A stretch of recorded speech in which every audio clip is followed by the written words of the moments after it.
कोल्हापुरातील हॉटेल व्यवसायाची 1918 पासून असलेली परंपरा आनंदी गोपाळ स्नॅक्स सेंटर, कोल्हापुरी चटकदार मिसळ आणि कोल्हापुरी वडा मिळण्याचे एकमेव ठिकाण आनंदी गोपाळ स्नॅक्स सेंटर। तिखट आहे पण झटका नाही, चटकदार आहे पण जळजळणारी नाही, मधुर आहे पण गोड नाही, खाल्ल्याशिवाय चव कळणार नाही। एक वेळ आपण चव घेऊन पहा। मिळण्याचे ठिकाण श्रीनाथ मच्छी ढाबा, वीर धरणावरील सर्वात जुना ढाबा, तोंडल, तालुका खंडाळा, जिल्हा सातारा। वीर धरणावर। मोबाईल नंबर 9968855771 आणि 9767164161।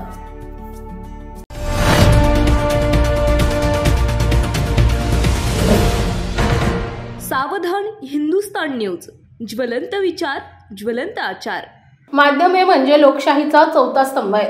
समाजातील अन्याय, भ्रष्टाचार आणि जनतेच्या समस्यांकडे सरकारचं लक्ष वेधणारे पत्रकार हे केवळ बातमीसाठी धावणारे नाहीत, तर ते एक सामाजिक जबाबदारी पार पाडणारे कार्यकर्तेही आहेत। त्यामुळे पत्रकारांवर होणारी अपमानास्पद वागणूक, शिवीगाळ, धमक्या आणि मारहाणीच्या घटनांकडे शासन अत्यंत गांभीर्याने पाहते। पत्रकारांना अपशब्द वापरणं, अपमानित करणं किंवा धमकी देणं हा केवळ असभ्यपणा नसून गंभीर दखलपात्र आणि अजामीनपात्र गुन्हा ठरतो। त्यातील महाराष्ट्रात कायदेशीर संरक्षण मिळावे म्हणून पत्रकार संरक्षण कायदा 2017 लागू करण्यात आलाय। महाराष्ट्र हे भारतातील पत्रकार संरक्षण कायदा लागू करणारं पहिलं आणि एकमेव राज्य आहे। 7 एप्रिल 2017 रोजी हा कायदा विधानसभेत मंजूर करण्यात आला, तर 8 डिसेंबर 2019 पासून तो प्रत्यक्षात लागू करण्यात आला। या कायद्याअंतर्गत खालील तरतुदी करण्यात आल्यात। शिक्षा आणि दंड: पत्रकारांवर हल्ला करणाऱ्यास 3 वर्षांपर्यंत तुरुंगवास आणि 50,000 रुपयांपर्यंतचा दंड किंवा दोन्ही शिक्षा होऊ शकतात। अशा प्रकारचे गुन्हे हे दखलपात्र आणि अजामीनपात्र असतात, म्हणजेच पोलिसांना वॉरंट शिवाय अटक करण्याचा अधिकार असतो आणि जामीन लगेच मिळू शकत नाही। जर एखाद्या पत्रकाराला किंवा मीडिया संस्थेच्या कार्यालयाला नुकसान पोहोचवलं गेलं तर त्या नुकसानाची भरपाई गुन्हेगारांकडून वसूल करण्याची तरतूद आहे।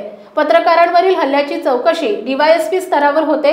IPS अंतर्गत अन्य कायदेशीर कारवाई: महाराष्ट्र पत्रकार संरक्षण कायद्याशिवाय भारतीय दंड संहितेच्या विविध कलमानुसार पत्रकारांवर होणाऱ्या अपशब्द, धमक्या आणि मारहाणीवरही कारवाई केली जाते।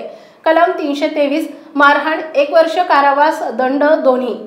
कलम 504 शांततेचा भंग करणारा अपमान, 2 वर्ष कारावास, दंड आणि दोन्ही। कलम 506 जीवे मारण्याची किंवा गंभीर इजा करण्याची धमकी, कठोर शिक्षा होऊ शकते। सर्वोच्च न्यायालयाचा स्पष्ट आदेश: फक्त शिवीगाळ केल्याने IPS कलम 294 अन्वये गुन्हा होत नाही, परंतु ती शिवीगाळ जर शांतता भंग करण्याच्या हेतूने धमकीच्या स्वरूपात किंवा सार्वजनिक ठिकाणी केली असेल तर ती दंडनीय गुन्हा ठरतो।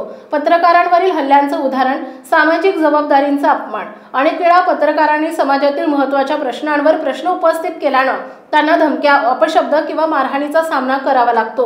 ही कृती केवळ त्या पत्रकारावरील हल्ला नसून लोकशाही व्यवस्थेवरचा आघात आहे।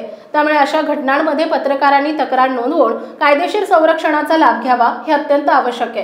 पत्रकारांना शिवीगाळ करणं, धमकावणं व अपमान करणं हे कायद्यानं गुन्हा असून तो करणाऱ्यांवर कडक कारवाईची तरतूद आहे।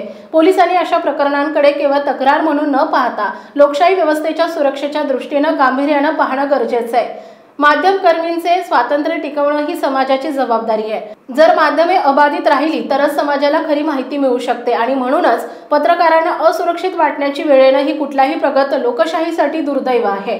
जर तुम्ही पत्रकार असाल आणि तुमच्याशी गैरवर्तन झालं असेल तर तातडीने पोलिसात तक्रार नोंदवा आणि कायदेशीर कारवाईची मागणी करा। तुमचे हक्क सुरक्षित आहेत। सावधान हिंदुस्तान न्यूजसाठी प्रतिनिधी चक्रधर मेश्राम, नागपूर। आपल्या भागातील महत्त्वाच्या बातम्या पाहण्यासाठी आजच आमच्या सावधान हिंदुस्तान न्यूज चॅनलला सबस्क्राइब करा आणि बेल आयकॉन प्रेस करा।